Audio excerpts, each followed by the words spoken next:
Gloria a Dios, buenas tardes, Dios los bendiga.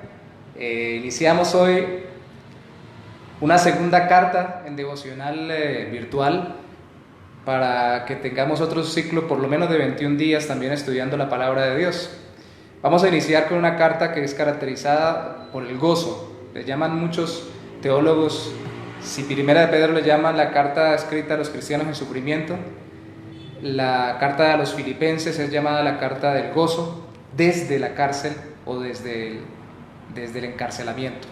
Pablo escribe esta carta, así que vamos a ir a Filipenses en nuestras Biblias capítulo 1 y vamos a leer desde el versículo 1 hasta el 7.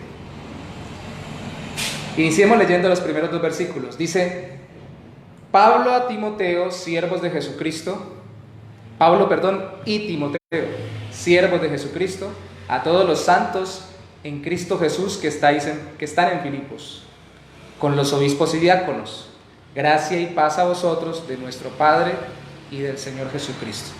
Esta iglesia de Filipos fue una iglesia muy especial. Recuerdan, ustedes deben ir a Hechos de los Apóstoles, y allí recordarán que, por ejemplo, sucedió cuando Pablo fue encarcelado en Filipos, empezando la congregación allí o predicando el Evangelio, el carcelero fue convertido, el que lo tenía allí preso, y hubo muchos eventos especiales que les recomiendo leer.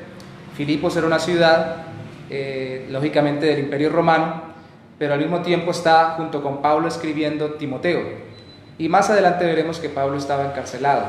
Le escribe a toda la iglesia de Filipenses, o de los filipenses, que así es como se le llama a los habitantes de Filipos. Les escribe a ellos junto con sus obispos y diáconos. Quiere decir que ya había suficiente cantidad de líderes en la iglesia, obispos más líderes espirituales, diáconos, aunque también espirituales, más administrativos. Gracia y paz era el saludo tradicional de Dios nuestro Padre y del Señor Jesucristo, también es la forma como tradicionalmente presenta Pablo su saludo. Y es el apóstol Pablo, el que había fundado esta iglesia. Dice: doy gracias a mi Dios, versículo 3, siempre que me acuerdo de vosotros, siempre en todas mis oraciones, rogando con gozo por todos vosotros. Allí introduce el tema de la carta. Él siempre se acuerda de ellos, da gracias a Dios. Y siempre que lo hace en todas sus oraciones, cuando ruega por ellos, lo hace con gozo. Una persona que está encarcelada dice que se alegra, la palabra es alegría, al rogar por ellos o al orar por ellos. Pero la característica aquí que queremos resaltar iniciando esta carta es dar gracias a Dios por otros. Él no está centrado en su situación, no está centrado en su circunstancia, en su encarcelamiento. Él no está triste porque está encarcelado, aunque seguramente ha sufrido y tal vez en algún momento ha llorado por el mismo sufrimiento. Eso no nos libra el hecho de gozarnos en Dios, de padecer tristezas por este mundo, pero en el fondo está contento cada vez que ora por otros. Es de llamar la atención que nosotros tenemos que aprender a dar gracias a Dios por las personas que pone a nuestro alrededor, especialmente aquellos que son un consuelo, una ayuda o un estímulo de parte de Dios para seguirlo y para mantener la esperanza en Él. Así que Pablo da gracias, en vez de estar triste porque está encarcelado, da gracias por otros. ¿Por qué da gracias por ellos? Versículo 5, por vuestra comunión en el Evangelio, en el mensaje de que Cristo vivió, murió y resucitó para poder salvarnos y darnos vida eterna, desde el primer día que les predicó hasta ahora. O sea, nunca han abandonado el Evangelio, nunca han abandonado obviamente al que les predicó el Evangelio, estando persuadido, que sería convencido de esto, versículo 6, que el que comenzó en vosotros la buena obra la perfeccionará hasta el día de Jesucristo. Él estaba convencido de que las personas que son verdaderamente creyentes, el Señor las sostendrá hasta el día final. El día de Jesucristo es el día en que Él regrese, o el día final donde todos sean juzgados, vivos y muertos. Y lógicamente para ellos, si morimos antes de que Él regrese, tenemos que permanecer en la fe hasta que muramos y partamos a la presencia de Dios. Entonces Él se gozaba de que Dios había comenzado en ellos una obra y la continuaría hasta el final, porque veía que esta obra se sostenía en el tiempo.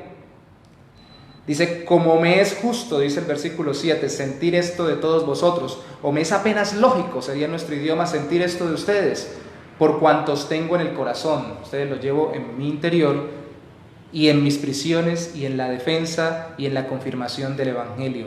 todos vosotros sois participantes conmigo de la gracia. Porque sé que el que empezó la buena obra la va a terminar en ustedes, porque hasta el día de hoy, desde el principio he visto que ustedes siguen siendo fieles al Evangelio, siguen manteniendo relación con aquellos que comunican el Evangelio, aquellos que predican el Evangelio, aquellos que viven el Evangelio, viven por la fe en Cristo, y al mismo tiempo lo defienden de cualquier clase de doctrina falsa, pero a su vez me acompañan en mis prisiones.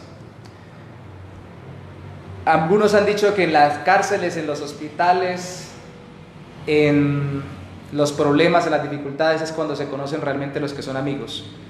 Y cuando realmente nosotros caminamos en el Evangelio, aquellos que caminan con Cristo y que son nuestros compañeros en la fe, donde estén los acompañamos. Hoy en día, como en este caso, por un medio virtual, una llamada, un mensaje por una red social, cuando se puede, que no estemos en aislamiento como estamos ahora, yendo hasta el lugar a acompañarlo. Ellos le escribían cartas, si es necesario iban hasta allá a visitar a Pablo, lo acompañaban en sus prisiones. No estaban presos con él, pero él lo sentía junto con él en la cárcel, porque ellos estaban en contacto continuo.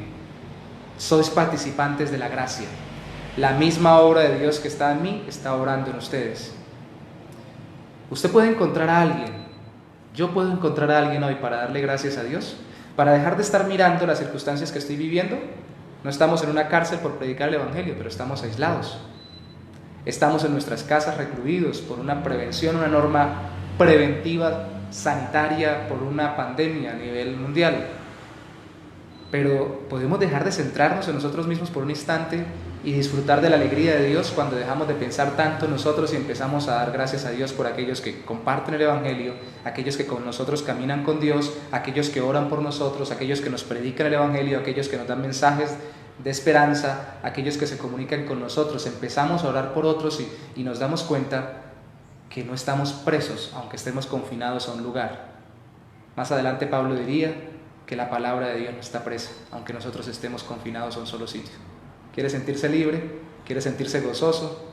Ore por otros y dé gracias a Dios por su vida de comunión con Cristo, y empezará a gozarse aún en medio de sus circunstancias adversas. Oremos. Señor, te damos gracias en esta tarde, en este día, por permitirnos recordar, mi Rey, que tú estás haciendo una obra grande, no solo en nosotros, sino en muchos más, y que no debemos mirar solo lo que está a nuestro alrededor, o el sitio donde estamos, o la circunstancia que estamos viviendo, sino que debemos de mirar lo que tú estás obrando a través de otros en nuestras vidas. Tú, oh Santo Señor, nos has dado los mejores regalos de tu gracia a través de personas, primeramente a través de la persona de tu Hijo, nuestro Señor Jesucristo, que es el Salvador, Dios hecho hombre, que murió por nuestros pecados y resucitó para darnos vida eterna, pero también a través de todas las personas que creen en Él y que nos acompañan y consuelan con el Evangelio, acompañan a orar, acompañan a aconsejar y a buscarte y a no desfallecer en la fe, en medio de nuestras circunstancias.